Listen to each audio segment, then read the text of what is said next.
Monsieur. Mais voilà, et ça c'est magnifique. Ça c'est une néphrologue du service qui fait de la recherche sur les maladies rénales. Et donc elle a fait une photo d'un rein, qui a une maladie du glomérule, peu importe. Donc vous avez effectivement un glomérule en haut. Et puis ça c'est un cylindre, c'est un bouchon dans un tubule. Sauf que là, elle me l'a envoyé parce que... Ah c'est vrai, ah oui, c'est pas truqué du tout. Donc elle me l'a envoyé parce que elle sait que j'aime bien le cœur et le rein. Et donc dans ce rein, dans ce vrai rein, vous avez un cœur qui est dessiné. Donc pour moi c'est le symbole que pour bien connaître le cœur, il faut aller à l'intérieur du rein. Et donc c'est l'objectif de la présentation d'aujourd'hui. Et donc avant de rentrer dans le cœur-rein vraiment, je voudrais savoir, dans votre pratique de cardiologue, qui parmi vous dépiste les maladies rénales chroniques? C'est-à-dire, vous suivez des malades qui ont cardiopathie ischémique, une HTA, vous voulez. Est-ce que vous allez chercher la courbe de néphropathie? Toujours. Ouais, toujours. On a toujours une albuminurie, une créatinine, une agitation secondaire, des fois. Ouais. Donc vous les cherchez tous. Vous allez tous, dans votre prise en charge, essayer d'identifier s'il y a une maladie rénale. Pas toujours. Pas toujours. Parce qu'en France, quand je pose la question à des cardiologues ou à des internistes ou à des généralistes, globalement, la majorité, ils ne font pas le dépistage. Or, ce que l'on sait, c'est que la probabilité de trouver une maladie rénale chronique, elle est très importante dans les malades que vous avez à prendre en charge. Parce qu'en fait, on a des facteurs de risque communs. En France, la Haute Autorité de Santé qui donne les recommandations, elle a fait une liste très compliquée pour dire qui devait avoir un dépistage annuel de maladies rénales chroniques. En gros, c'est vos malades, hein, ceux qui ont un diabète, une hypertension artérielle, une insuffisance cardiaque. Donc, tous ces patients-là devraient, en théorie, avoir un dépistage de maladie rénale chronique. Parce que ça a un impact sur la prise en charge derrière. Et donc, finalement, comment est-ce qu'on devrait faire pour dépister une maladie rénale chronique? C'est hyper simple, et la réponse, elle a été donnée. Hein. C'est juste de faire une créatininémie. Et puis dans les urines, ça c'est ce qui est très souvent négligé, mais j'ai l'impression que au Maroc, vous le faites un peu mieux que nous en France, c'est de chercher la présence d'une albuminurie. Donc comment on cherche la présence d'une albuminurie? C'est un rapport albuminurie sur créatininurie. Donc il ne faut pas prescrire protéinurie en grammes par litre ou albuminurie en grammes par litre. Ça ne sert à rien d'aller faire les urines de 24 heures non plus. La bonne façon de faire le dépistage, c'est une créatinine dans le sang qui va permettre de calculer le DFG, la clairance. Vous savez, cette formule CKD. Et puis un rapport albumine sur créatininurie, ce qui va permettre de savoir combien il y a d'albumine dans les urines.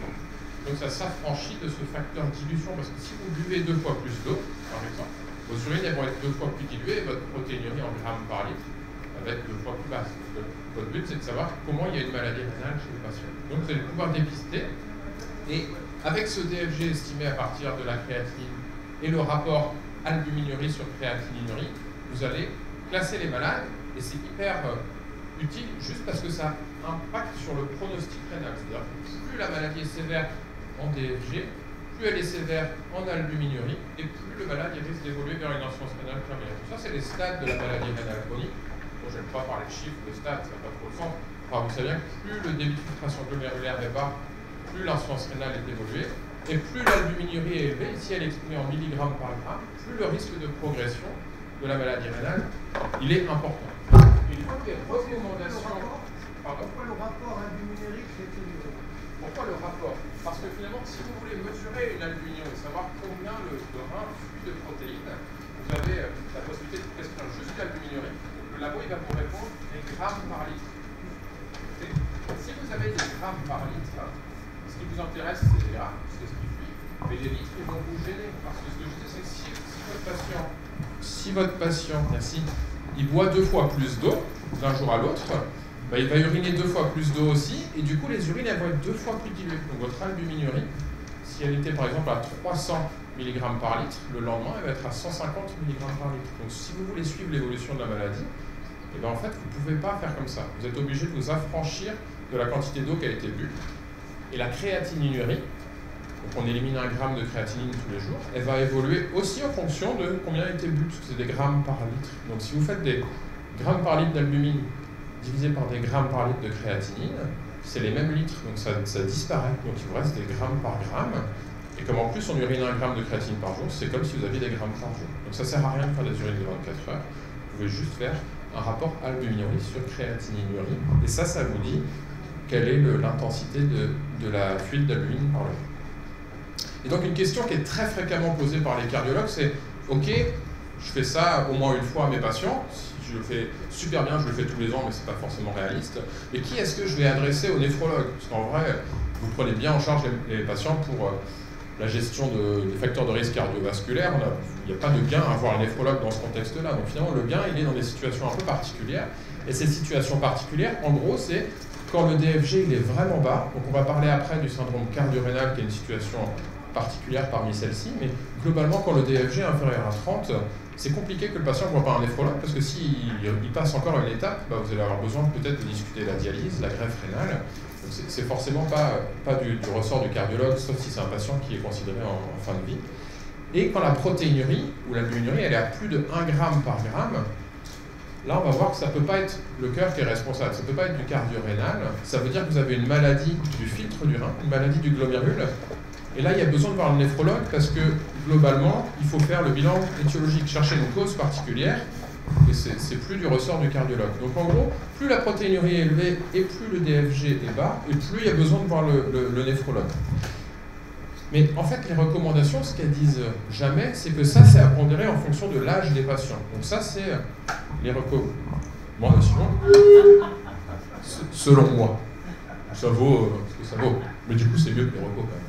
Donc là, c'est pour les patients d'âge moyen. En fait, une notion à garder, c'est que si un patient est très âgé, allez, je dis 70, mais enfin, on va même dire 80 ans, donc vraiment âgé, forcément, on est moins excité quand les choses sont semi-graves. C'est-à-dire que vous pouvez les gérer vous-même sans avoir forcément besoin du néphrologue. Ça peut être l'âge qui impacte le DFG, le diabète qui évolue depuis un moment qui impacte, et donc vous allez gérer des patients avec des DFG un peu plus bas, plus longtemps, sans demander au néphrologue. Le message surtout à retenir, c'est ça. C'est si vous avez un patient que vous suivez pour une cardiopathie, pour une hypertension artérielle, pour autre chose, qui est jeune, et que sur le dépistage, vous avez une petite altération du DFG ou une petite protéinurie, celui-là, il faut l'envoyer. Parce que peut-être qu'on va trouver par la porte d'entrée rénale la cause de l'HTA ou de la cardiopathie, peut-être aussi qu'il a une autre maladie rénale, une maladie de Berger par exemple, qui avec le temps va faire des dégâts si on ne l'avait pas diagnostiqué. Donc mon message c'est ça, vos patients ils ont besoin d'avoir un dépistage. Le dépistage c'est la créatininémie et un DFG estimé par CKD-EPI et un rapport albumine sur créatinurie, au moins une fois. Idéalement une fois par an, mais là c'est plus du ressort du généraliste et c'est pas très réaliste. Et puis surtout, envoyer au néphrologue les patients jeunes ou les patients qui ont des altérations sévères du DFG ou de la protéine. Ok, le message super simple, ça. Et ça me permet d'enchaîner sur un cas clinique. Donc vous êtes cardiologue à Agadir, vous avez de la chance, et vous recevez un touriste en consultation. Donc ce touriste, il a 67 ans, et il vient vous voir parce qu'il est essoufflé. Donc vous savez que comme antécédent, dans son pays, on lui a diagnostiqué une cardiopathie ischémique sur un infarctus antérieur il y a 1 an à peu près. Il a déjà été hospitalisé 2 fois pour une décompensation cardiaque. Vous comprenez qu'il est diabétique depuis longtemps, un diabète de type 2 ancien qui est compliqué d'une rétinopathie diabétique. Il est hypertendu ancien comme tous ces patients-là. Et puis il a un tabagisme actif à 40 paquets. Il vous transmet son ordonnance. Donc sur son ordonnance, il y a du biso, il y a un IEC, il y a 40 mg de furosémide, il a un peu de spironolactone, son aspirine, sa statine et il a la metformine pour son diabète. Et donc sa problématique, c'est sa dyspnée, au côté YHA3. En faisant le tour clinique et l'anamnèse, vous voyez qu'il a pris 5 kg en 2 mois, il est en surcharge manifestement, il crépite, il a une turgescence des œdèmes, et puis vous lui faites une écho qui trouve une altération de la fraction d'éjection du VG.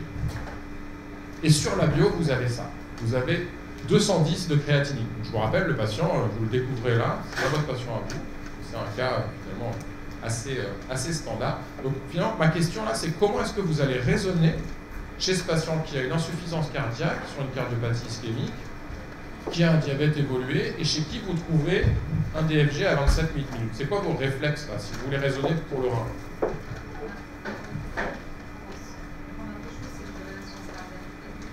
Gérer la décompensation cardiaque, ouais.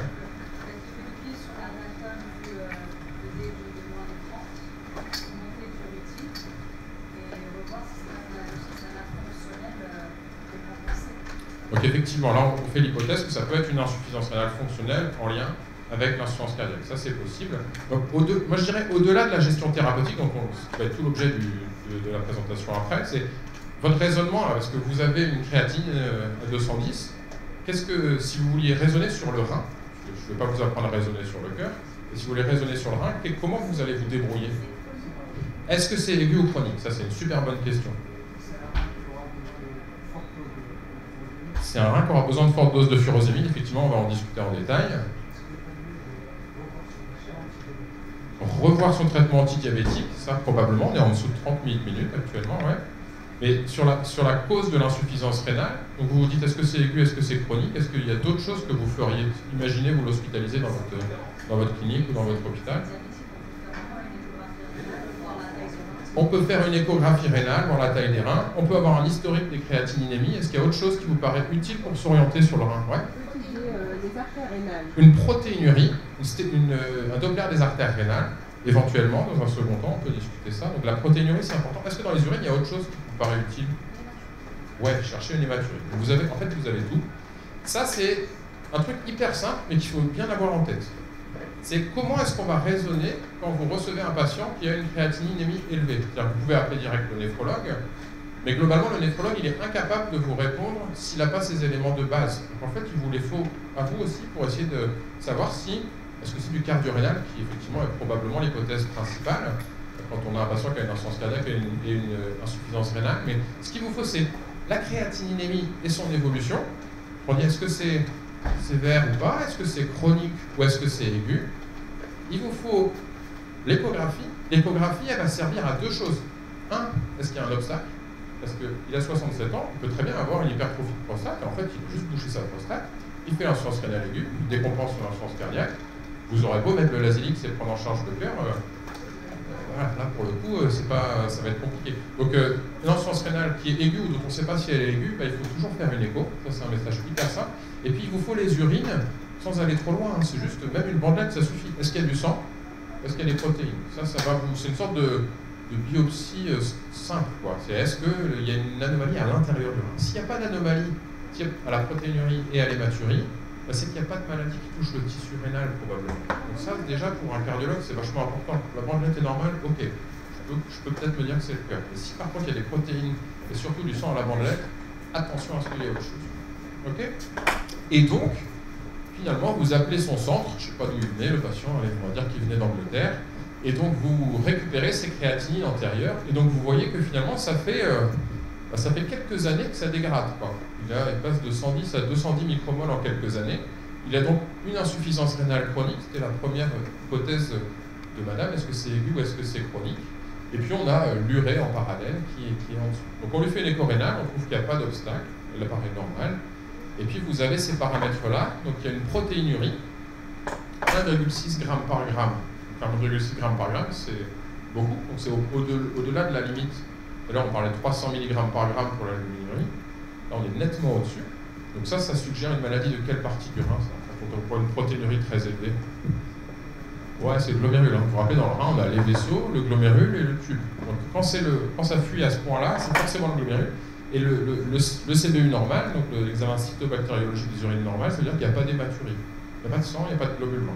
Donc vous avez une insuffisance rénale chronique qui progresse, vous avez une atteinte probablement du glomérule. Et donc si on raisonne sur la probabilité chez ce malade-là, probablement qu'il a une insuffisance rénale chronique sur une néphropathie diabétique. Pourquoi? Parce qu'il a un vieux diabète qui abîme les yeux, que sa maladie dure depuis longtemps et qu'elle évolue tranquillement avec le temps. Ça colle vraiment bien avec le diabète. En plus, il a une protéinurie, vous savez que le diabète, il abîme les filtres du rein, et il n'y a pas de sang dans les urines. Ça, c'est le tableau typique de la néphropathie diabétique. Mais maintenant, votre problème de cardiologue, c'est que s'il surajoute une dégradation rapidement progressive, là, sur les derniers temps, avec, quand on regarde, la créatinine à 210 micromoles par litre et l'urée à 31 millimoles par litre, est-ce que ça vous évoque quelque chose, ça, quand vous voyez une urée qui, au facteur 10 près, va plus haut que la créate? Donc en fait, on fait un rapport entre les deux. Vous faites 21 divisé par 210 divisé par 31, ça dépasse 10. Quand on a ça, l'urée qui est au-dessus de 10 fois moins que la créate, ça doit évoquer. ça doit évoquer une insuffisance rénale fonctionnelle. Donc ça peut être soit une déshydratation extracellulaire, soit un problème hémodynamique cardiaque. D'accord? Une surcharge cardiaque dont on va discuter. Okay, donc ce malade, il a probablement deux choses. Une insuffisance rénale chronique sur une néphropathie diabétique, hyper fréquent chez vos malades, et puis un syndrome cardio-rénal qui s'y surajoute. Donc, au type 2, on va détailler un petit peu ça.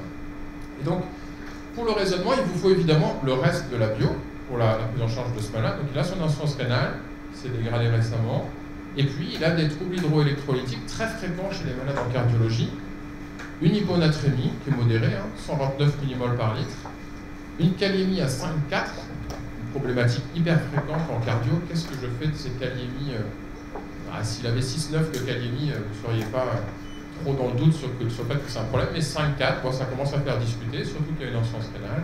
Et puis voilà, il a une anémie qui est peut-être en lien avec son insuffisance rénale chronique, un diabète déséquilibré et le BNP courrier. Donc en fait, ce patient, assez typique, il va faire discuter beaucoup de problématiques, on va dire, cardio-rénales. Donc c'est l'objectif aujourd'hui. Et ces patients en soins cardiaques qui ont une insuffisance rénale, ils vont poser schématiquement ces problèmes-là qu'on va aborder les uns après les autres. Le problème de la gestion de la surcharge, dont vous parliez tout à l'heure des diurétiques, ça c'est hyper important, avec des éléments importants à discuter. La dégradation du DFG, en fonction de l'état cardiologique et des traitements qu'on met en œuvre, eh bien le DFG peut évoluer dans un sens ou dans l'autre, et ça impacte très souvent la prise en charge, notamment pour vous. L'adaptation des traitements de l'insuffisance cardiaque, parce que les données de la littérature sont moins bonnes quand on a une insuffisance rénale chronique, et qu'en plus certains traitements vont être contre-indiqués. On parlait tout à l'heure de la metformine, c'est tout à fait juste. Je ne vais pas rentrer dans les traitements du diabète dans l'insuffisance rénale, mais on peut en parler si vous voulez.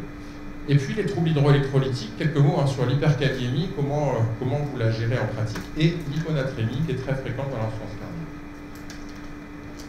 Donc c'est hyper fréquent, on est en permanence avec les copains cardiologues et vice-versa pour discuter de cette problématique, parce que quand vous regardez les patients qui ont une insuffisance cardiaque, là c'est un gros registre scandinave, eh bien ils sont très nombreux à avoir une altération du débit de filtration glomérulaire. Et un truc qui est intéressant, c'est que l'altération du DFG, elle est, on va dire, proportionnellement plus fréquente chez les patients qui ont une insuffisance cardiaque à fraction d'éjection préservée. C'est un phénotype qui est très fréquent chez les insuffisants rénaux chroniques d'avoir une insuffisance cardiaque à fraction d'éjection préservée. C'est ces malades pour lesquels il y a quelques années, nous, on voyait des profils d'insuffisance rénale qui faisaient très fonctionnels, et où le cardiologue nous répondait « mais moi à l'écho, je ne vois pas grand-chose ». Donc après, les cardiologues expérimentés disaient « ouais, quand même, pendant qu'il y a une insuffisance cardiaque à fraction d'éjection préservée, mais le BNP allait bien dans ce sens-là, mais ce n'était pas une entité qui était aussi bien définie, en tout cas dans les relations cardio-néphro, ça posait souvent des problèmes, beaucoup moins maintenant, c'est une entité qui est clairement reconnue, mais voilà, un des messages, c'est que c'est pas parce que la fraction d'éjection est normale qu'il n'y a pas de retentissement sur le. Et puis quand vous avez un patient qui a une insuffisance cardiaque à qui se surajoute une insuffisance rénale chronique, ça a une valeur pronostique majeure. C'est pas un scoop, avoir une insuffisance rénale chronique, c'est problématique. Ça aggrave le pronostic cardiovasculaire, ça double quasiment la mortalité par rapport au groupe sans insuffisance rénale chronique. Ça rajoute l'intérêt, comme on le disait au début, de dépister l'insuffisance rénale chez vos patients. Donc ça, c'est quand on regarde du côté patient qui a une insuffisance cardiaque, est-ce qu'il a une insuffisance rénale chronique et qu'est-ce que ça donne? Et puis à l'inverse, si on prend les patients que moi je suis en néphro, que ce soit des patients insuffisants rénaux chroniques, des patients en dialyse péritonéale, des patients en hémodialyse ou des patients transplantés, plus le temps passe et plus ils ont une probabilité importante d'avoir une insuffisance cardiaque. Donc en gros, on a des interrelations cardio-rénales qui ne sont un secret pour personne.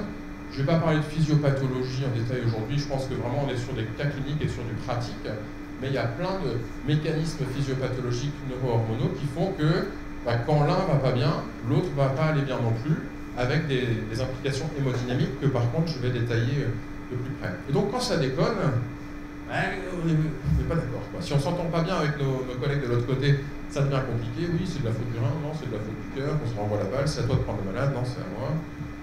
Normalement, on s'entend plutôt bien, donc ça pose pas trop de soucis. Mais clairement, le couple cardio-rénal, il est un couple à problème quand ça commence à aller moins bien. Et donc, schématiquement, avait été défini par des néphrologues italiens en 2008 différents types de syndromes cardio-rénaux. Donc j'aime pas trop cette façon de dichotomiser, parce que c'est forcément un peu plus complexe et de la conceptualisation qui n'a pas forcément d'intérêt majeur, mais quand même, il faut en parler parce que tout le monde retient ça. Donc les syndromes cardio-rénaux dont je vais parler aujourd'hui, c'est ceux-ci, c'est ceux où vous avez votre patient qui a une insuffisance cardiaque et ça va aggraver la fonction rénale. Donc il y a deux façons de raisonner, soit c'est de l'aigu, donc votre patient il est hospitalisé pour un infarctus par exemple, il a sa décompensation cardiaque et on a une insuffisance rénale aiguë, ou alors c'est du chronique.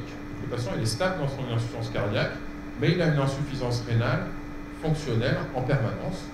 Il n'a pas de protéinurie, il n'a pas d'hématurie, et voilà, on pense que c'est parce qu'il y a les problèmes hémodynamiques du cœur qui impactent le rein. Ça c'est vraiment ce que l'on voit parmi les patients qui sont suivis en cardio. Et puis les deux autres types là en bas, c'est quand l'insuffisance rénale impacte le rein, donc quand il impacte le cœur, pardon. Donc quand vous avez une insuffisance rénale aiguë, c'est fréquent d'avoir une décompensation cardiaque, ça c'est pas très original. Et puis le fait que l'insuffisance rénale chronique donne une insuffisance cardiaque, c'est finalement le témoin que l'insuffisance rénale c'est un puissant facteur de risque cardiovasculaire. Donc on a ce phénotype assez fréquent, mais pareil, il n'y a pas d'implication thérapeutique majeure. Et puis ça, le type 5, c'est un fourre-tout quand on se dit qu'on a par exemple un sepsis et puis le cœur et le rein sont malades en même temps. Donc ce dont on parle aujourd'hui, c'est ça, c'est le cœur va pas bien et du coup il y a une aggravation de la créatinine et comment on va gérer ça? Ce qui est important, c'est de bien fixer le tableau. Le tableau rénal classique dans ce syndrome cardio-rénal, on va dire chronique de type 2, c'est quoi? C'est votre patient insuffisant cardiaque que vous voyez avec une insuffisance rénale chronique qui est un peu fluctuante. Pourquoi elle est fluctuante? Parce qu'elle dépend de l'hémodynamique.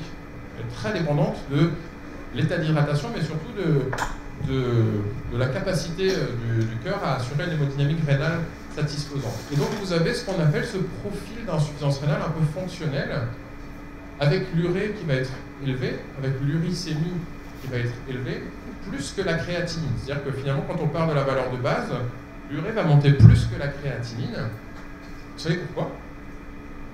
On sait pourquoi, en fait, on retient un truc. En fait, la raison, c'est qu'il y a une stimulation du système rénine-angiotensine-aldostérone qui va essayer de faire garder du sel et de l'eau. Donc en réabsorbant le sel et l'eau, il y a des petites molécules qui vont venir avec. Donc l'urée, l'acide urique, c'est petit, donc ils sont réabsorbés. Par contre, la créatine, c'est plus gros, c'est pas réabsorbé. Donc quand vous avez une insuffisance rénale fonctionnelle, vous avez une réabsorption d'urée et d'acide urique, mais pas de créatinine. Et donc votre créatinine, elle monte proportionnellement à la baisse du DHG. Et ceux-là, ils vont augmenter plus dans le sang parce qu'ils sont réabsorbés quand on active le système rénine-angiotensine-aldostérone. C'est pour ça que c'est des témoins du profil fonctionnel. Je vous ai dit qu'en gros, il n'y avait normalement pas de protéinurie, si c'est que ça la cause. Pas d'hématurie. La raison, c'est que votre rein, il va bien à l'intérieur. Si vous faisiez une biopsie rénale, il serait normal, c'est juste de l'hémodynamique. Or, la protéinurie et l'hématurie et la leucocyturie, c'est des témoins que les reins sont abîmés, qu'il y a des altérations, souvent du glomérule pour la protéinurie et l'hématurie. Ça, c'est des choses beaucoup plus rares. Donc, vous devez avoir une bandelette urinaire normale pour dire que c'est un cardio-rénal. Juste la bandelette urinaire, elle vous suffit. Vous avez une natriurèse qui va être basse. La raison, c'est exactement ce que j'évoquais là, c'est que vous avez une activation du système rénine-angiotensine en dehors de la prise de diurétique. Et puis, il a une insuffisance cardiaque qui est suivie parce que vous êtes en cardio. Voilà, donc ça c'est le tableau classique cardio-rénal type 2, et donc ça va nous permettre d'aborder successivement les points pratiques dont on parle. Donc la surcharge, c'est peut-être celui qui vous pose le plus de problèmes quand l'insuffisance rénale évolue de façon importante. La gestion de la volémie chez le patient. Et donc pour bien comprendre comment on va gérer la surcharge, il faut aller là. Donc ça c'est quoi? Non, ça c'est magnifique. Ça c'est juste le cœur du réacteur, quoi. Alors là, vous devez kiffer. Donc, non, arrête, c'est magnifique. Donc, le glomérule, le tube contourné proximal, l'anse de Henle, le tube contourné distal et le canal collecteur. Donc, ce qui est important quand on raisonne sur les diurétiques, c'est de savoir qu'on a le site principal d'action des diurétiques de l'anse, qui est celui sur lequel on va surtout jouer, évidemment. Ça va être la partie principale de la discussion là. Et pourquoi c'est compliqué? Les autres qui peuvent être utiles, donc les diurétiques thiazidiques, éventuellement sur la base d'une dernière étude, les diurétiques qu'on appelle inhibiteur de l'anhydrase cardiolinique, donc c'est l'acétazolamide. Et puis, ici, la partie, on va dire, la plus magique du tubule, le canal collecteur, où agissent les antagonistes minéralo, notamment donc, la spironolactone, les plérénol ou la finérénine. Donc dans les recommandations, là je vous ai mis 2019 volontairement, dans les recommandations cardiologiques, les diurétiques c'est du grade 1 hein, pour gérer la surcharge sans impact sur la mortalité. C'est pour améliorer en gros le contrôle des symptômes de l'hypervolémie. Donc ceux-là, ils apparaissent clairement en rang 1. Et on a les antagonistes minéralo qui sont également recommandés, mais dans des indications un peu plus spécifiques et pas forcément que pour gérer la volémie. Donc si on parle de l'effet des diurétiques de Lens dans l'insuffisance cardiaque, ce qui est compliqué à gérer, c'est ça. C'est que globalement, quand on donne un diurétique de Lens à un patient, enfin quelqu'un, je vous donne à chacun 60 mg de Lasix parce que j'ai envie qu'il n'y ait plus personne à la fin du topo, qu'est-ce qui va se passer? C'est que la concentration dans le sang, elle va augmenter, et que proportionnellement à la concentration dans le sang, il va y avoir une expression de sel. C'est un natriurétique, c'est pas un scoop ce que je vous raconte. Et donc, globalement, vous allez avoir deux choses, c'est qu'au départ, ça ne marche pas, ça va marcher de façon dose dépendante, et puis, important, à la fin, il y a un plafond. C'est-à-dire que vous aurez beau monter la dose de diurétique, rien ne va changer sur la natriurétique.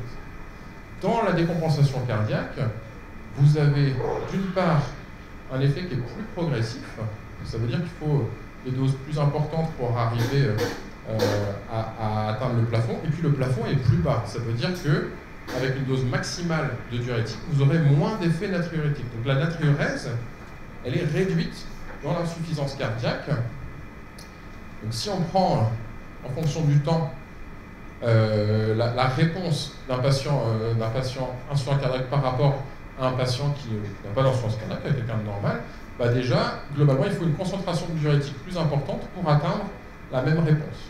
Okay, et pour arriver à cette concentration qui permet d'atteindre une réponse, bah, il y aura besoin de mettre une dose plus importante chez le patient qui a une insuffisance cardiaque. Donc il faut des doses, on va dire, maximisées de diurétique de Lens pour arriver à la réponse quand on a une insuffisance cardiaque. Et si on surajoute à ça l'insuffisance rénale, ça c'est hyper important. Je vous ai repris là le patient, enfin la personne standard contrôle, le patient insuffisant cardiaque, donc il a besoin de plus de doses et puis il atteint le plafond qui va être plus bas. Et si vous lui rajoutez l'insuffisance rénale chronique, c'est encore plus compliqué. C'est pour ça que ces patients-là, bah, vous n'allez pas hésiter à leur mettre des doses plus importantes de furosémide au départ de la décompensation, et puis après dans leur traitement d'entretien, si vous n'avez pas obtenu la volémie qui vous paraît satisfaisante. Et quand on donne un diurétique, on a un effet natriurétique. Donc là, vous avez un truc conceptuellement qui est vraiment intéressant. Donc on a découpé la journée en phases de 6 heures. Donc vous avez 4 phases de 6 heures dans la journée. Et vous allez donner une dose d'un diurétique de Lens. Donc vous donnez du furosémide. Qu'est-ce qui se passe quand vous donnez du furosémide? Ben, vous allez uriner du sel. Vous allez perdre des urines, perdre du sel. Et juste derrière, la réponse normale, c'est de contrebalancer. C'est-à-dire qu'une fois qu'on a uriné la quantité de sel, le volume qui était visé par le diurétique, on a une activation du système rénine-angiotensin-aldostérone qui va avoir pour effet de réabsorber, ce qui fait que par rapport à la natriurèse de base, elle va être un peu plus basse dans les heures suivantes. Et donc votre effet sur les 24 heures, ça va être ça, moins ça. Okay, puisque là, vous récupérez un petit peu de sel par rapport à ce que vous aviez pissé au départ. Et donc tous les jours, vous allez donner la même dose de Lasix au patient. Et donc tant que ça, c'est supérieur à ça, votre patient il va continuer à perdre du poids. Ça, c'est la réponse normale au traitement diurétique.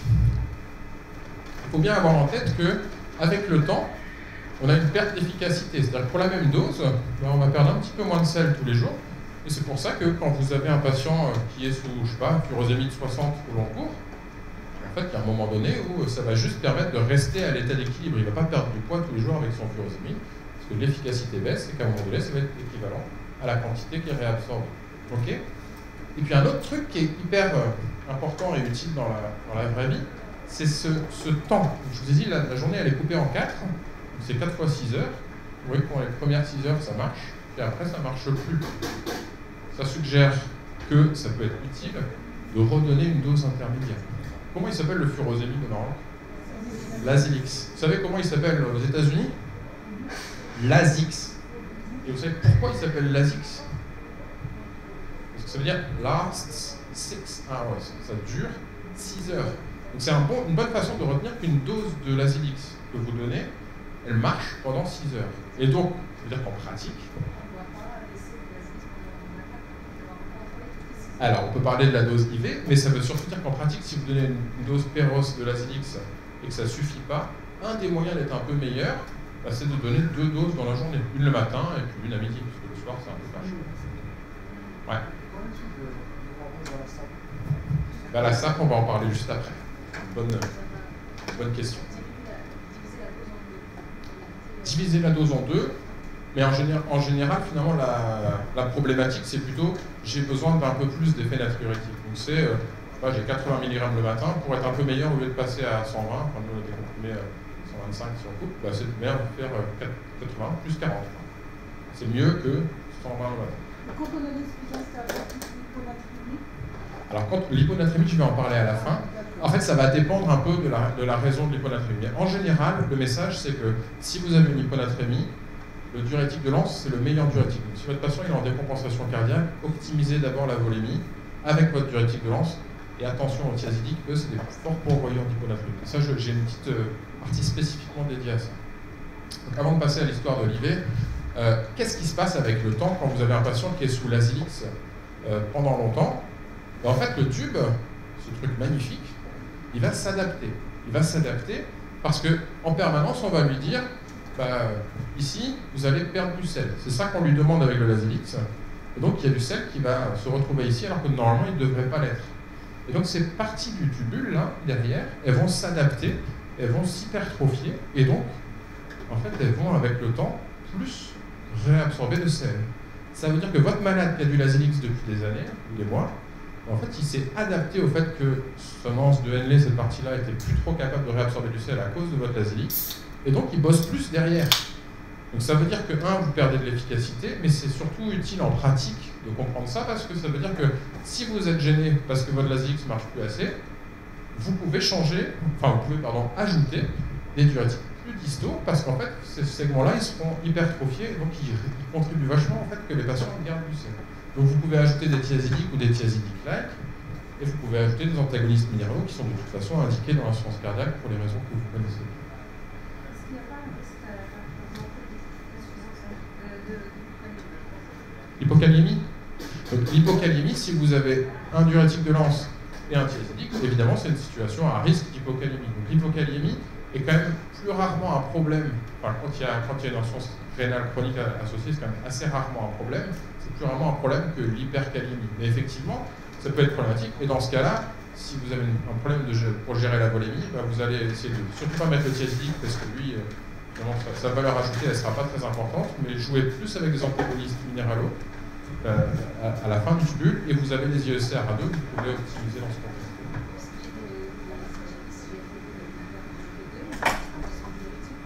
Donc les inhibiteurs de SGLT2, effectivement, c'est un bon add-on, c'est les diapos juste après. Donc si on essaie de résumer, ça c'est une revue qu'on a écrite, que je peux vous donner pour ceux qui le veulent après, assez récemment, on a essayé de résumer un peu la situation du syndrome cardio-rénal. Les raisons de résistance aux diurétiques, elles sont multiples. Une qu'il faut que vous connaissiez, c'est le fait que les diurétiques péros, les diurétiques de Lens péros, sont moins bien absorbés quand il y a un œdème de la paroi digestive. Or, dans l'insuffisance cardiaque, si vous avez un anasarque, c'est assez évident, mais même dans des états intermédiaires, en fait, il y a un peu d'œdème de la paroi digestive qui fait que le Lasix est moins bien absorbé. Donc, vous avez déjà une première raison du fait que ça marche moins bien, c'est que pour une même dose administrée, eh bien, il y en a moins qui va arriver dans le sang. Et comme votre DFG il est plus bas, il y en a un peu moins qui va passer à travers, donc arriver au site d'action tubulaire. Vous avez des mécanismes, on va dire, au niveau du tubule qui font que parfois les diurétiques peuvent aussi moins bien fonctionner. Donc je passe un peu les détails. Et puis vous avez ce qu'on disait tout à l'heure, c'est une hypertrophie des segments distaux qui vont compenser les diurétiques. Donc ça fait plusieurs raisons qui font que les diurétiques ils fonctionnent moins bien chez un patient qui a une insuffisance rénale dans un contexte d'insuffisance cardiaque. Alors qu'est-ce qu'il faut faire? Il faut augmenter la dose, et donc l'effet de la dose, il est inversement proportionnel au DFG. Plus le DFG est bas, plus il faut mettre des doses fortes. Il ne faut surtout pas hésiter. Je pense que globalement, ceux d'entre vous qui travaillent en hospice, ça paraît une évidence, mais même en ville, il ne faut pas hésiter à mettre des doses plus importantes de l'Azilix, et plus le DFG est bas, plus votre effet natriurétique va être faible pour une même dose. Donc vraiment là, n'hésitez pas à mettre des doses et à monter. En gros, on peut monter jusqu'à 1 gramme par 24 heures de furosémide. Si vous arrivez à plus de 250, voire plus de 500, on est sûr qu'il y a un problème de rein associé. C'est pas normal, quand il n'y a aucune atteinte rénale, d'arriver à des doses massives de furosémide. Donc dans ce cas-là, une réflexion avec le néphro, si la situation n'est pas claire, paraît essentielle. Et du coup, vous montez la dose parce que vous avez la résistance rénale au Lasix. Un élément important, on a dit un petit mot tout à l'heure, c'est la possibilité de switcher en IV. Donc effectivement, si vous switchez en IV, vous allez vous affranchir de ce facteur absorption. Donc ça peut être utile. Et du coup, vous pouvez soit être à la SAP, soit en bolus. Il y a une étude qui a montré qu'il n'y avait pas trop de différence entre les deux. Et donc la SAP, donc IV à la seringue électrique, ça peut être un moyen dans les décompensations cardiaques aiguës de s'affranchir d'une partie des mécanismes de résistance, mais pas de tout. Donc les apports en sel, c'est une évidence, je ne vais pas vous parler de ça. L'ajout d'hydrochlorothiazide et de spironolactone, c'est le meilleur moyen dans la pratique libérale clinique de tous les jours d'optimiser la volémie quand vous avez déjà de l'Azilix. L'acétazolamide, le Diamox, il y a une étude récente qui montre que ça peut être utile. En gros, c'est juste qu'on rajoute un diurétique de plus. Et quand il y a une insuffisance rénale évoluée, ça ne marche pas très bien.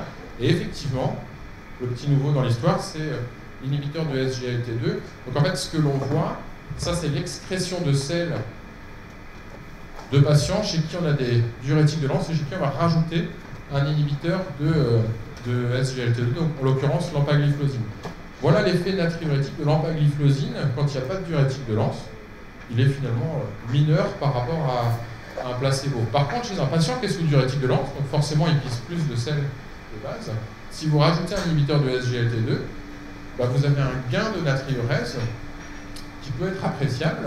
Et donc effectivement, c'est une façon d'optimiser la volémie chez un patient qui, on va le voir après, va avoir de bonnes indications aux inhibiteurs de SGLT2.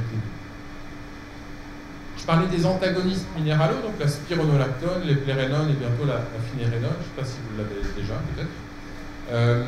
Ça peut poser problème quand il y a une insuffisance rénale chronique. Donc en France, on n'a théoriquement pas le droit de prescrire la spironolactone quand le DFG est en dessous de 30. En vrai, ce n'est pas toujours ce qu'on fait parce que, il y a une bonne évidence pour dire que c'est un bon médicament et surtout chez les patients qui ont une insuffisance cardiaque. Mais après, on joue un peu sur le juridique. Maintenant, si on raisonne que médical, ça peut quand même être utile pour ces patients qui ont une insuffisance cardiaque décompensée, qui sont déjà sous diurétique de lance. Donc quand on a un DFG à plus de 30 et une kaliémie inférieure à 5, il n'y a pas trop de problématiques. Quand par contre vous avez des patients qui passent en dessous de 30 de DFG, mais qui ont une kaliémie qui est contrôlée, à titre personnel, je poursuis un peu les antagonistes minéralaux, mais en surveillant de plus près, du coup, la bio, parce que ça peut devenir un peu compliqué à gérer. Pour vous donner une idée de la règle de surveillance des prises de sang chez les patients qui ont une insuffisance rénale chronique, on prend le DFG et on divise par 10. Ça veut dire, vous avez un patient qui a 40 de DFG, on lui fait une prise de sang tous les 4 mois. Un patient qui a 30 tous les 3 mois, un patient qui a 20 tous les 2 mois. Ça, c'est à l'état stable, mais les patients qu'on suit en commun cardio-néphro, c'est patients instables, parce que nous, on va adapter les traitements, la fonction cardiaque, elle peut fluctuer, donc ceux-là, en gros, on prend la même règle, et puis on est un peu plus sévère sur le suivi. Par contre, les bios, toutes les semaines, on voit de temps en temps par des généralistes un peu espacés, ça c'est compliqué, quoi. C'est valable quand on vient de faire un changement, mais sinon c'est un peu excessif. Donc ces malades-là, si on décide en dessous de 30 minutes de poursuivre l'antagonisme minéraleux, c'est clair qu'il faut surveiller parce qu'on peut quand même se retrouver embêté. Et puis les patients en dialyse, c'est des cas un peu particuliers. Donc finalement, si j'essaie de résumer comment on gère la surcharge en cas d'insuffisance rénale chronique, on a vu qu'on a différents outils médicamenteux là pour l'instant. Ça, c'est une diapo que j'avais faite pour l'hypertension artérielle résistante. Vous savez que dans l'HTA, le premier diurétique que l'on utilise, c'est un diurétique thiazidique, l'hydrochlorothiazide ou l'indapamide, ou la chlortalidone pour les pays qui l'ont isolément, je ne sais pas si c'est le cas au Maroc. Et donc c'est le diurétique de première intention. Et quand la fonction rénale baisse, théoriquement, il fonctionne un peu moins bien. Une étude qui a montré que ce n'était pas tout à fait vrai, mais quand on garde cette notion-là. Et puis un truc important quand on parle d'insuffisance cardiaque, c'est que c'est effectivement des pourvoyeurs d'hyponatrémie, je vous le dirai un petit peu. Donc on peut s'y surajouter le diurétique le plus intéressant pour vous au-delà de la gestion de la surcharge, qui sont les antagonistes minéralo. Donc ceux-là, dans l'HTA résistante, vous savez que c'est le traitement de quatrième intention. Dans une HTA, c'est la trithérapie, un bloqueur du système rénino-angiotensin, un calcique et un thiazidique ou apparenté. Et le quatrième, ça doit être la spironolactone en dehors d'une indication cardio à un bêta-bloquant. Et donc dans l'insuffisance cardiaque, il a son intérêt particulier. Vous pouvez monter les doses. Ça, c'est des doses plutôt pour l'hyperaldoïde primaire. Et les diurétiques de Lens, on en a déjà parlé. Vous avez la possibilité, je ne vous avais pas dit ça, mais de switcher furosémide pour bumétanide, burinex. Je ne sais pas si vous utilisez ça. C'est un gain vraiment mineur. S'il vous plaît, pour l'indapamide. Ouais. Parce que parfois on a de l'hyponatrémie et de l'hypocalémie aussi. Ouais. Donc c'est ces deux effets secondaires assez classiques. C'est pas spécifique de l'indapamide, hein. C'est les thiazidiques au sens large. C'est-à-dire que le mécanisme par lequel un thiazidique va donner une hyponatrémie ou une hypocalémie, il est conservé sur toute la classe. Donc c'est ce qu'on disait tout à l'heure. Si vous avez un problème d'hypocalémie, eh bien c'est ajuster, enfin soit l'arrêter si vous avez une alternative. C'est quand même souvent le cas parce que le thiazidique dans l'HTA il est indiqué en première intention, mais dans la gestion de l'insuffisance cardiaque c'est quand même pas le choix. C'est vraiment quand on est embêté pour gérer la surcharge. L'idée c'est en général on essaie de l'arrêter et puis après c'est utiliser des alternatives. Parce que ce qui est élégant avec les diurétiques et la calémie, c'est que vous avez des alternatives qui font l'inverse sur la calémie. Si vous avez une hypercalémie alors que vous aviez l'azilix et spironolactone, alors vous pouvez switcher la spironolactone pour un thiazidique. Si vous avez l'hypocalémie sous l'azilix et l'indapamide, vous pouvez switcher pour la spironolactone. En gros, après vous pouvez gérer sur des compléments avec du diffucat, du calorique, bien sûr, mais ça c'est moins sympa pour le patient. Ce qui se passe quand même souvent, c'est, et on va en parler en détail après, c'est que vous avez, quand vous ajustez les diurétiques, la fonction rénale qui va varier et qui peut parfois s'aggraver. Et donc une question qu'on se pose toujours, c'est est-ce que cette fonction rénale, elle s'aggrave parce qu'on abîme le rein? Donc, évidemment, c'est des malades qu'on ne va pas biopsier, parce que, un, c'est pas forcément indiqué, et deux, ça peut être très risqué, parce qu'en général, ils ont des traitements antiagrégants, voire anticoagulants selon leur situation cardiologique. Et donc, cette étude sympa, là, elle n'avait pas fait des biopsies, mais elle avait fait des marqueurs de souffrance rénale. Elle avait montré que les patients qui ont une décompensation cardiaque aiguë, chez qui la fonction rénale s'aggrave, c'est-à-dire la créate monte, le ré monte, en fait, les marqueurs de souffrance du tissu rénal ne bougent pas. En fait, ça veut dire quoi? Ça veut dire que vous ajustez les diurétiques sur la volémie, la créate monte, mais vous n'êtes pas en train d'abîmer le rein. Il fonctionne moins parce qu'il y a moins de sang qui arrive, qui est retravaillé. C'est de l'insuffisance rénale fonctionnelle. Le message, c'est pensez d'abord à traiter le cœur et la surcharge. Si le rein monte, dans certaines limites, voilà, il faut l'assumer. Mais vous n'êtes pas en train de flinguer le rein, vous n'êtes pas des néphrotoxiques. Les diurétiques de Lens, IV, Péros, les thiazidiques, les antagonistes minéraux, les inhibiteurs de SGLT2, et donc une question qui peut se poser une fois que tout ça a été épuisé, mais que votre malade est toujours en surcharge avec son insuffisance cardiaque, c'est de faire de l'ultrafiltration, mais par un professionnel, en vrai, un néphrologue. Et donc, c'est très discutable.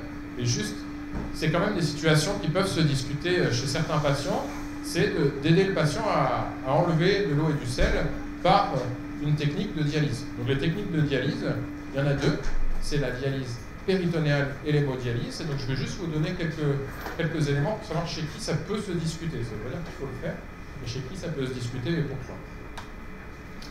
Donc la dialyse péritonéale, vous savez, on met un cathéter dans le péritoine, on met du liquide à l'intérieur du péritoine, et ce liquide, il va, à travers la membrane péritonéale, s'échanger avec le sang.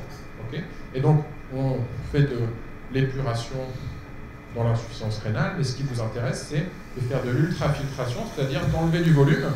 Et donc, pour ça, en fait, on va mettre quelque chose d'hypertonique, par exemple du sucre concentré. On va faire un appel d'eau par différence d'osmolarité, et donc vous allez avoir un appel d'eau et de sel, et après, vous videz la poche et vous avez gagné un peu perdu du volume. Donc, ça a marché. Donc, ça, c'est le principe de la dialyse péritonéale, c'est cette ultrafiltration que l'on va faire dans l'insuffisance cardiaque. Donc ça a été fait par pas mal d'équipes. Là, c'est un retour d'expérience d'un registre allemand. Donc dans ce registre allemand, vous voyez 159 patients qui ont une insuffisance cardiaque et chez qui a été faite de l'ATP. Donc les critères d'éligibilité, vous verrez que c'est finalement ceux qui doivent faire discuter éventuellement la dialyse péritonéale ou l'hémodialyse chez les patients. N'étaient inclus dans leur registre que les patients qui avaient un traitement cardiologique optimisé conforme au repos, en l'occurrence les repos ESC, qui avaient une vraie résistance aux diurétiques. C'est-à-dire qu'en fait, on n'avait pas juste dit bah, j'ai 250 mg de Lasix, donc ça ne marche pas. J'ai monté les diurétiques de Lens, j'ai essayé de mettre des diurétiques thiazidiques, des antagonistes minéralo, sauf si j'avais une contre-indication. Le traitement cardiologique par device était optimisé s'il y avait besoin, par resynchronisation, et il n'y avait pas d'indication à une greffe cardiaque. Donc en gros, c'est quoi les patients? C'est 73 ans de moyenne d'âge, cardiopathie ischémique ou dilatée chez une bonne partie des patients. Ils étaient sous bloqueur du SRA pour 82%, bêta-bloqueur spironolactone, il y avait 60% des patients, et puis ils avaient une classe 3 ou 4 de la NYH1. Donc des patients que vous voyez tous. Et donc qu'est-ce que ça donne en termes de survie? Parce que c'est quand même ça le truc majeur, c'est que si vous vous posez la question de mettre de la dialyse péritonéale chez les gens, 1 sur 2 est mort 1 an et demi plus tard. Donc c'est pas un traitement qui va guérir vos patients, enfin, une évidence, mais c'est pas juste en améliorant la créatinine et l'ultrafiltration que les patients vont être guéris. Et il y a quand même une amélioration fonctionnelle chez ces patients, il y a moins d'hospitalisation. Hein. Donc ce que l'on voit globalement comme intérêt, c'est on a une extraction hydrosodée, on a une amélioration fonctionnelle, il y a moins d'hospitalisation pour des compensations cardiaques. On verra dans l'exemple de l'hémodialyse que ça aide un peu à restaurer une réponse aux diurétiques. Et ça améliore un petit peu la fonction cardiaque. Donc les indications potentielles, en synthèse par rapport à ce que je vous ai dit, c'est les patients qui sont réfractaires à votre traitement médical diurétique optimisé et donc qui sont résistants à ces diurétiques. Dans un sens l'aigu, c'est une très mauvaise indication à la dialyse. Le problème de la dialyse péritonéale, c'est que le cathéter, faut trouver le moyen de le faire poser déjà, et une fois que vous l'avez posé, théoriquement, il faut le laisser reposer quelques semaines pour l'utiliser. Il y a des équipes qui font de la dialyse péritonéale en aigu, notamment chez l'enfant. C'est possible, et vous allez mettre un liquide dans le ventre qui va faire gonfler le ventre avec théoriquement 2 litres à peu près, et donc ces 2 litres, à travers le trou qui vient d'être fait, vont fuir. Donc on peut difficilement l'utiliser en aigu. L'aigu, c'est possible, enfin, c'est pas complètement impossible, mais voilà, dans la vraie vie, ça se fait pas. Donc s'il y avait besoin de dialyse en aigu, en général, c'est de l'hémodialyse. Et dans une décompensation cardiaque avec une pression artérielle basse, faire de l'hémodialyse, c'est un haut risque d'arrêt pendant la séance. Donc c'est vraiment des situations complexes à discuter au cas par cas. Et donc, j'en viens du coup à l'hémodialyse, une vieille étude mais qui est assez sympa. Donc, qu'est-ce qui se passe si on fait de l'ultrafiltration par hémodialyse? C'est-à-dire vous branchez votre malade un soin cardiaque en dialyse, et puis vous allez lui enlever de l'eau, du sel.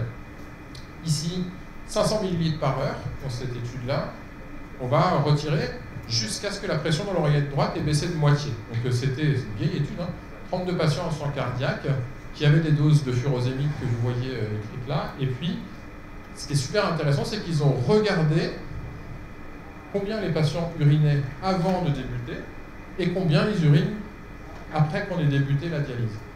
Et vous allez voir, il y a un vrai message pratique derrière. Donc les patients, il y en a une bonne partie qui, avec leur furosémine, arrivaient quand même à uriner plus d'1 litre par 24 heures. Et puis là, vous avez des patients qui, en gros, n'urinaient pas beaucoup avant le début de l'ultrafiltration. Et donc, si on sépare les patients en 3 groupes, celui-là, celui-là, celui-là, le premier groupe, c'est celui où c'était probablement une bonne idée. Donc c'est les patients, quand vous commencez à les dialyser, à leur faire de l'ultrafiltration, en fait, ils se mettent à uriner plus. Vous avez une idée de pourquoi c'est possible, ça? Donc on décide de dialyser des gens qui ont une insuffisance cardiaque parce qu'on a du mal à les gérer sous diurétique.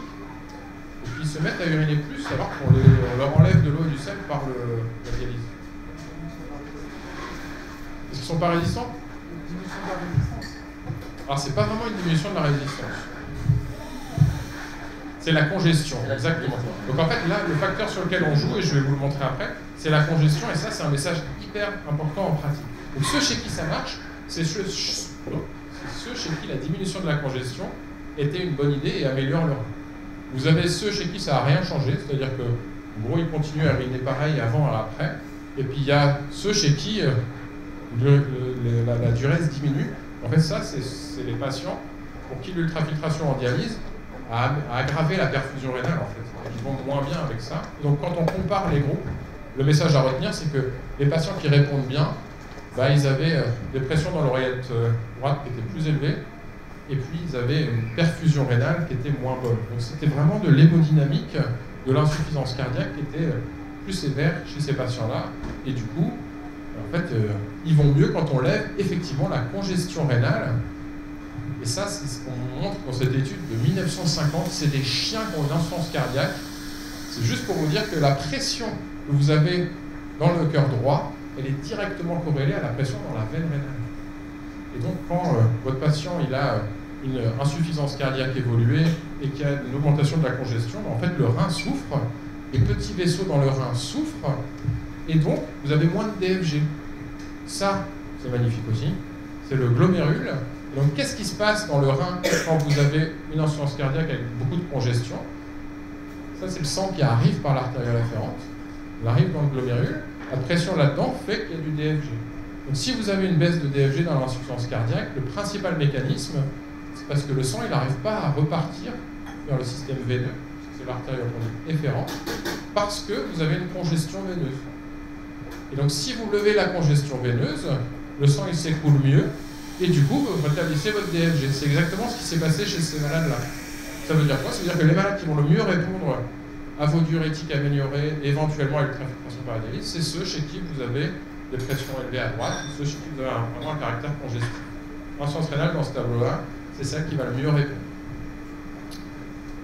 Et donc, il y a quand même eu plusieurs études randomisées contrôlées qui ont regardé ce que donnait l'ultrafiltration par rapport à des diurétiques sans ultrafiltration dans différents pays, différentes situations de base d'insuffisance rénale.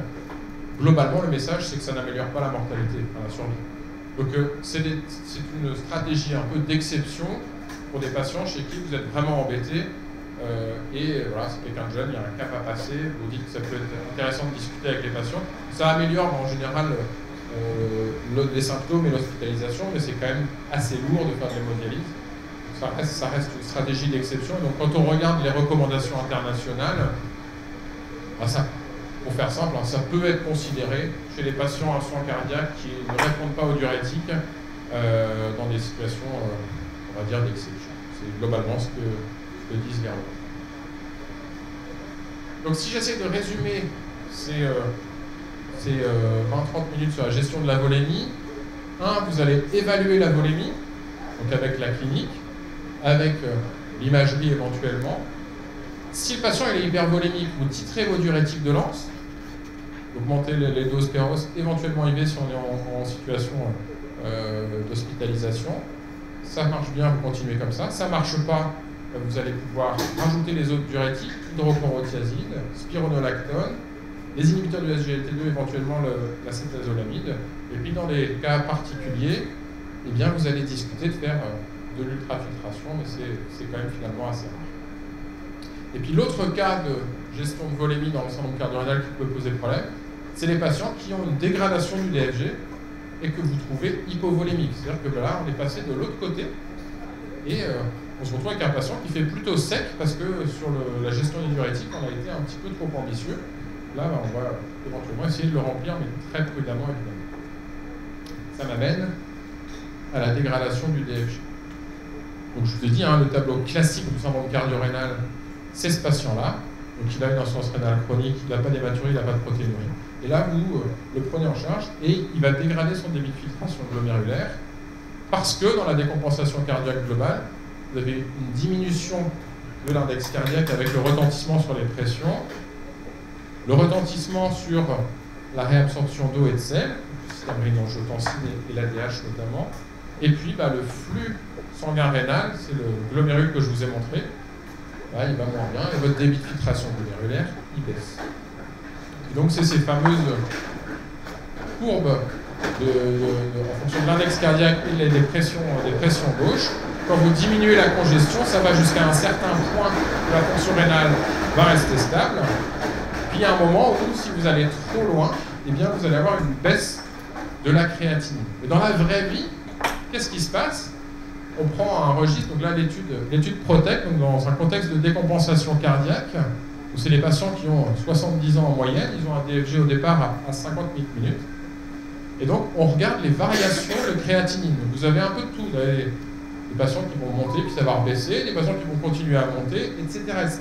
Donc globalement dans la vraie vie, où ils sont les patients, ils peuvent être dans tous les lieux. Donc les patients que vous prenez pour une décompensation cardiaque, ils peuvent avoir des fluctuations de créatinine favorables. Donc en gros, les favorables, c'est ceux qui avaient essentiellement des élévations de la pression droite, que vous avez bien diurétiqué. Des défavorables qui peuvent être, parce qu'ils sont trop diurétiqués, ça peut être une des raisons, mais c'est difficilement prédictible. Et le message à retenir vraiment, c'est celui-là.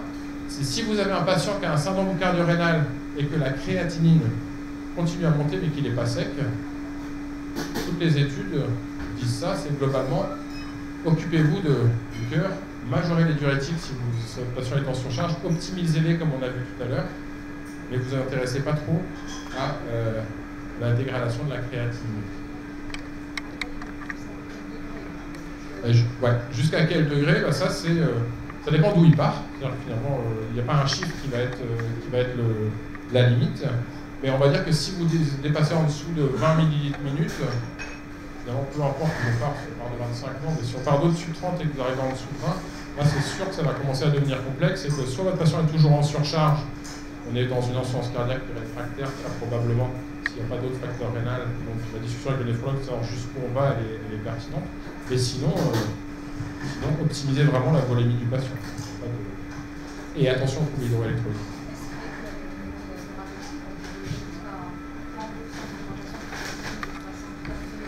Donc effectivement, la question c'est est-ce qu'avec les inhibiteurs de SGLT2, on peut tolérer une augmentation de créatinine de jusqu'à 30%? La réponse elle est oui, je vous réponds juste après. Elle est transitoire, en vrai, effectivement, je vous montrerai ça. Et donc, un des messages pratiques, c'est que si vous avez une dégradation de la créatininémie chez un patient qui est en surcharge dans une décompensation cardiaque, le premier truc à faire, c'est de baisser ou d'arrêter les bloqueurs du système rénine-angiotensine. Parce que c'est vrai qu'il y a un impact du système rénine-angiotensine sur l'hémodynamique glomérulaire. Donc ça, c'est un des moyens par lesquels vous pouvez continuer à dépléter votre malade tout en respectant, entre guillemets, la fonction rénale. Et du coup, ce qui va vous aider à gérer ces bloqueurs du système rénine-angiotensine, c'est comment a évolué la créatinine. Là, on est dans une situation où elle s'est dégradée. Essayez, si votre patient est hypovolémique, de le remplir. En général, dans la décompensation cardiaque, c'est qu'on est allé trop loin, mais c'est rarement le cas. Et puis, faites surtout attention à l'hyperkaliémie dans ce contexte. Je vais passer ça parce que j'aimerais bien vous parler un peu des troubles hydroélectrolytiques qui vous impactent beaucoup. Donc l'hyperkaliémie, il y a deux situations pour l'hyperkaliémie. Vous avez l'hyperkaliémie en aigu, sévère, où de toute façon, si vous avez des troubles ECG, si vous avez une hyperkaliémie qui dépasse, on va dire 6,2 millimoles par litre, vous avez forcément une indication à appeler le néphrologue ou le réanimateur. Donc finalement, je n'ai pas grand-chose à vous apporter sur cette gestion-là. Par contre, l'hyperkaliémie en chronique, c'est une vraie problématique pratique. Je sais que vous avez un certain forcing des labos pour vous proposer des choses pour essayer d'améliorer. Donc, je pense que c'est important quand on est cardiologue d'avoir quelques éléments sur la gestion de l'hyperkaliémie chronique. La première chose que je voudrais vous dire, c'est qu'un patient qui se balade entre 5 et 5,5 de kaliémie depuis des mois, des années, il n'a pas du tout le même risque cardiomyocitaire qu'un patient qui est autour de 4 et qui d'un coup va se retrouver à 5,5. Il y a une adaptation qui fait que le risque de trouble du rythme, il est nettement plus faible. Donc nous, nos patients en insuffisance rénale chronique qui se baladent comme ça, c'est nos stress, entre guillemets. La difficulté, elle est si vous avez des grosses variations de volémie et de kaliémie, de fonction rénale, ceux-là, ils sont plus à risque d'avoir des hyperkaliémies sévères. Donc, ce qui sont les causes d'hyperkaliémie sur lesquelles vous pouvez, pour certaines, jouer, c'est les inhibiteurs du système rénine-angiotensine. Donc on a parlé des bloqueurs du SRA, IECRA2, et évidemment aussi des antagonistes minéraux qui ont une demi-vie beaucoup plus longue. Et c'est pour ça que si vous êtes sur des kaliémies limites avec une insuffisance rénale sous antagonistes minéraux, ceux-là ils sont de maniement plus difficiles que les inhibiteurs de l'enzyme de conversion, par exemple. N'oubliez pas que vos bêta-bloquants sont aussi un facteur modérément hyperkaliémiant. Ça, en général, on ne le sait pas trop. Et ça rajoute au risque d'hypercalémie, et le diabète aussi. Donc dans le diabète, ils ont des hyporéninismes, hypoaldostéronismes qui favorisent l'hypercalémie. Donc le patient classique de consultation de cardio qui a l'hypercalémie modérée chronique, c'est une diabétique qui a une petite insuffisance rénale, qui est sous IEC, qui est sous bêta-bloquant, et lui il se balade à 5,2, 5,3 de calémie en permanence, et vous êtes embêté pour la gestion du patient. Donc qu'est-ce que vous pouvez faire? Là, ça peut être élégant d'avoir bien en tête le fait qu'il y ait des diurétiques hypocalémiants. C'est-à-dire que, globalement, dans son traitement antihypertenseur, peut-être que c'est bien d'arrêter l'amlodipine et de mettre un thiazidique, par exemple. Vous allez gagner un petit peu sur la calémie, optimiser l'azélix, mais qui là est plus là pour la volémie. Baisser, sans l'arrêter si c'est possible, l'IEC ou l'ARA2. Et puis, effectivement, il y a les résines échangeuses d'ions ou les cristaux, là, les nouveaux traitements, qui peuvent être une aide pour gérer la calémie. C'est pas forcément la panacée, parce que les résines, c'est un peu pas très bon. Avec salade, le résicali, je sais pas si... Moi, j'ai essayé de goûter parce que comme je le prescris à mes patients, voilà, c'est dégueu, franchement. Donc, globalement, ça veut dire aussi que si vous prescrivez des résines aux patients, ils ne les prennent pas, quoi. Au bout de quelques jours, il y a 2 patients sur 3 qui les prennent. Donc ça, c'est des petits moyens, mais si vous avez une calémie qui est en permanence au-dessus de les 5,5, ça devient déraisonnable, à mon sens, de ne pas adapter les choses en dessous, entre 5 et 5,5, si c'est du chronique, et que vous avez un vrai bénéfice à votre traitement. L'hyponatrémie, c'était une question de madame. Donc l'hyponatrémie dans l'insuffisance cardiaque, c'est un vrai sujet, super intéressant.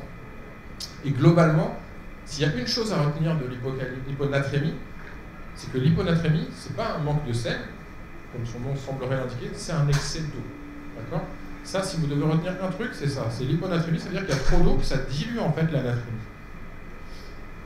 Et du coup, quand on a une hyponatrémie et qu'on raisonne devant un patient standard, on a différentes étapes que je vous passe parce que on n'a pas le temps de détailler tout ça, mais dans l'insuffisance cardiaque, le mécanisme principal de l'hyponatrémie, c'est l'insuffisance cardiaque par elle-même, c'est la perturbation hémodynamique. Qu'est-ce qui se passe en fait?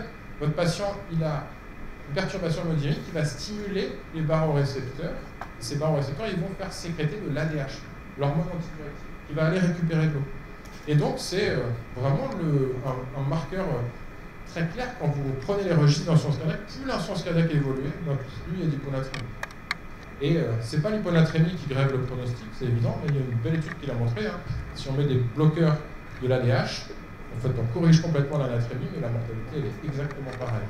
Donc, globalement, dans l'insuffisance cardiaque, le principal facteur, c'est l'hémodynamique cardiaque, et donc il faut essayer d'optimiser la volémie, par exemple avec du Lasix. Le Lasix, c'est un bon traitement qui est très peu hyponatrémiant et qui peut permettre d'améliorer les choses. La deuxième chose à faire, c'est de mettre les patients en restriction hydrique, parce que comme c'est un excès d'eau, s'ils boivent trop d'eau, en fait, ils vont en permanence stocker de l'eau qu'ils ne sont pas capables d'éliminer. La dernière chose, c'est ça, c'est attention aux thiazidiques, qui sont un pourvoyeur d'hyponatrémie. On appelle certainement le 3e secteur. L'hyponatrémie du 3e secteur. Ça peut être une appellation, effectivement, quand les patients sont en MSA. Et donc, qu'est-ce qu'on peut faire? Donc là, je vous ai dit les 3 causes principales, surtout celle-là, l'insuffisance cardiaque via l'ADH, donc bien gérer la volémie, les thiazidiques et l'insuffisance rénale qui contribuent un peu. Vous pouvez en pratique inciter les patients à ne pas boire trop d'eau en leur expliquant que leur problème, là, c'est un excès d'eau. Limiter les thiazidiques, essayer de rendre les patients euvolémiques.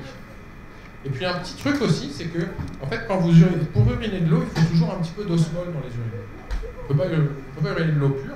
Et donc, il faut des osmoles, mais les osmoles, ça ne peut pas être du sel dans l'insuffisance cardiaque.